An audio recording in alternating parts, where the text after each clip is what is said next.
Well, one of the thing about my personal journey as a small boy growing up, I didn't know this.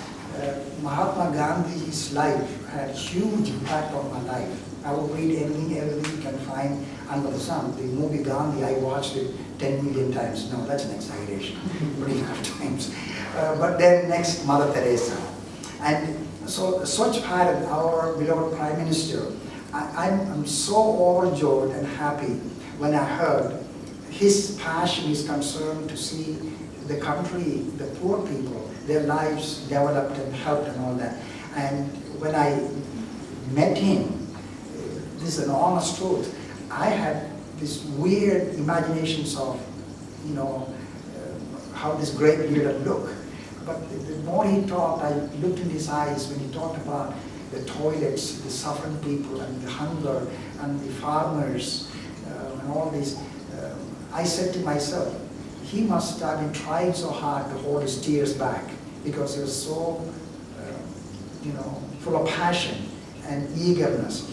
And it made me very happy because, going back 25, 30 years ago, having lived 8 years all over North Indian states and traveled by train, those days we didn't have the first class, second class. We also had the third class compartments, and we call it Gandhi class. And you travel in those trains and all over the country, and you see the suffering, the poverty, and somehow it's always been on my heart. I remember I was 18, 19, I was in Ajmer, Rajasthan, and different places. I would go to the market to buy vegetable or milk or something, and I see people laying on the roadside, shivering, beggars and all that. I would strip my clothes, keep my pants and everything else, and give it to them and go home. And I would be riding on a rickshaw, and the rib cages would stick out. He's so poor and so hungry.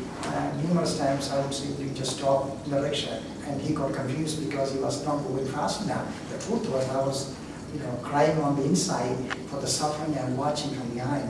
Then I would have him sit on the rickshaw, then I would pedal it, and I had more energy than this old man had, trying to make a living. So I think God makes all of us with some endowment, DNA in us, that we do different things with our life and all for reflecting His kindness to the people. So as we began to grow as a movement, one of the things I asked my followers and leaders and people to do, please do not divorce human reality from spirituality. God created the whole world, whether it is the river Pamba or Ganga or a mountain or trees or animals, they all belong to God. He cares for all. And therefore, let us not say spiritual things to people and then walk away from their hunger and their nakedness. And I think it's always been part of my life, only that now as a community we have a great opportunity to do that, like the children we help.